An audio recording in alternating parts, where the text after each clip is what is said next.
Good morning, everybody. My name is Onepeg MG, and this is the news. In today's news, I wanted to look at a couple of things that BSG has been doing as of recent. Some things I think might have been a little bit under the radar, and secondarily to that, some things that BSG has been releasing both on Twitter and Instagram.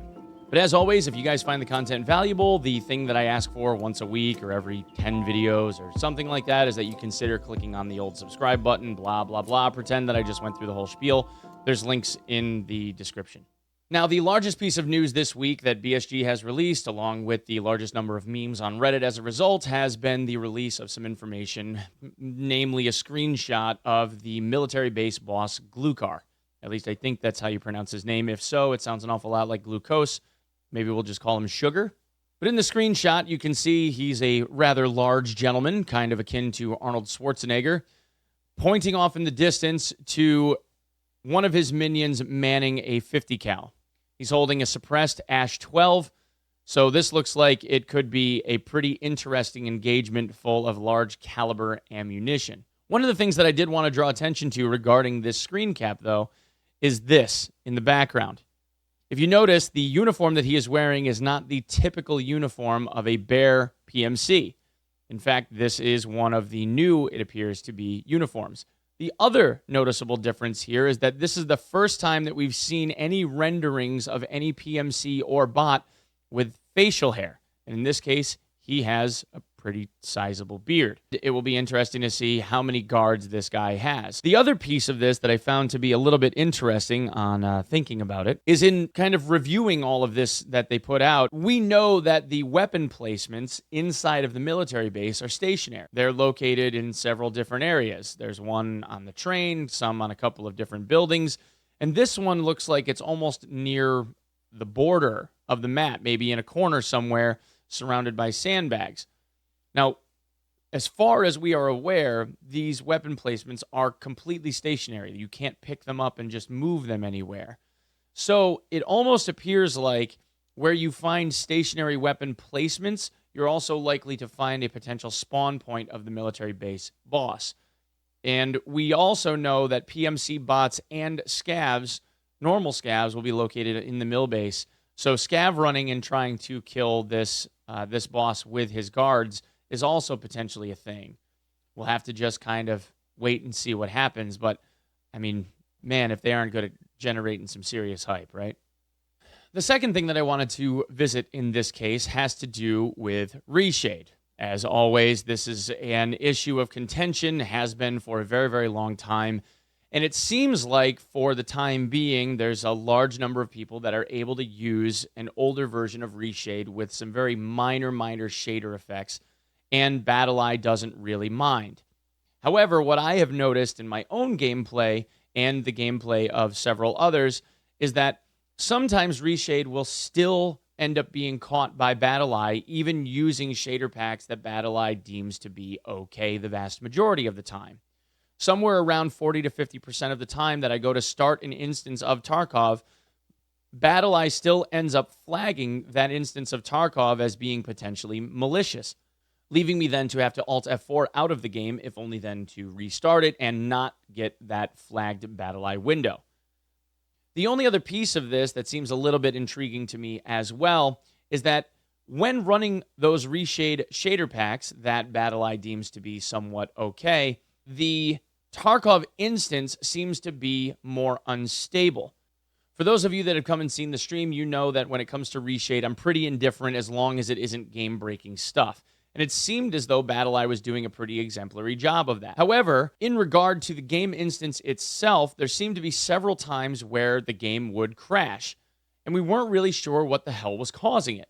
Until then, someone suggested, well, why don't you try turning off the Reshade shader packs, and even in the game, just hitting the home key and turning off the 2 checkboxes that I had, suddenly the game stopped crashing.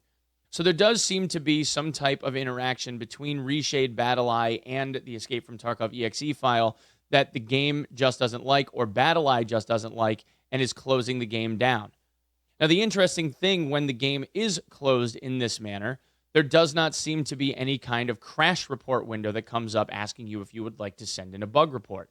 So I don't think that this is a bug.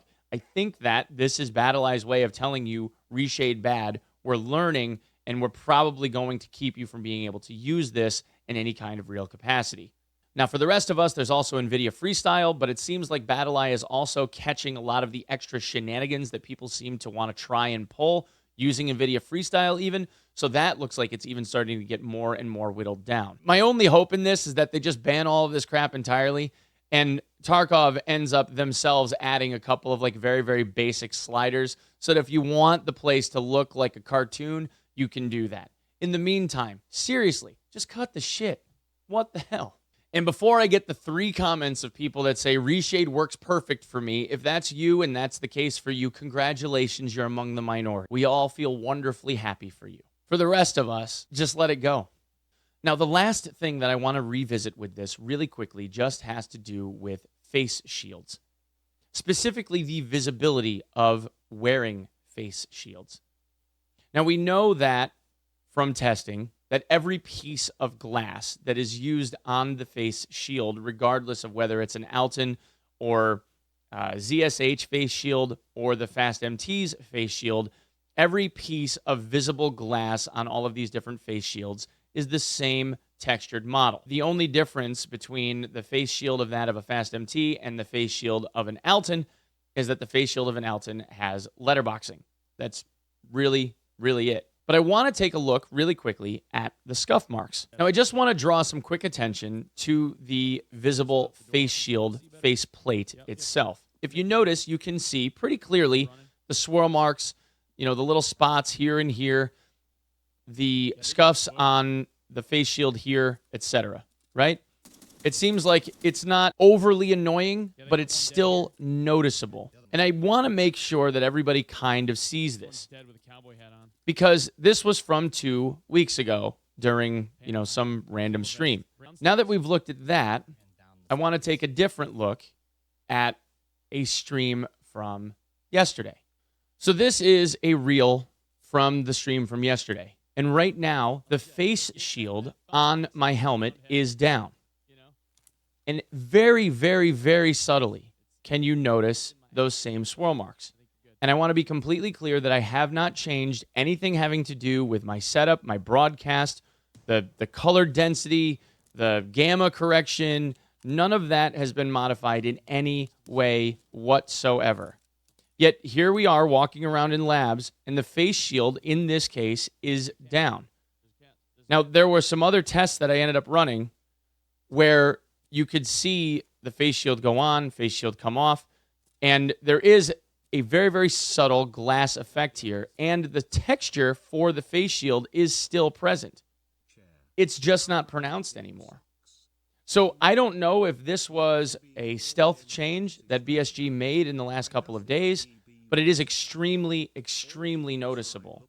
No longer does it seem like those swirl marks are present, even though there is a little bit of that glass warping effect, which is kind of the way that it's supposed to be.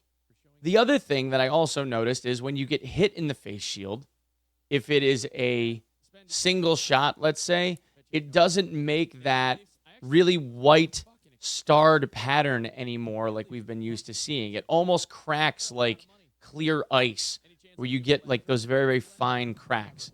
Now, if it takes repeated damage, obviously that gets to be worse and worse, but it seems as though that glass cracking effect has also been improved. So again, I don't know if this is some kind of confirmation bias on my part, but it does look pretty apparent that there's been some modifications to this in a very, very good way. And it's nice to see that at least at some level, the devs do pay attention to requests from the community, even if they don't really tell us about them. So that's what I have for this one, guys. I hope you guys enjoyed this little news update, and we'll see you tomorrow. All right? Peace.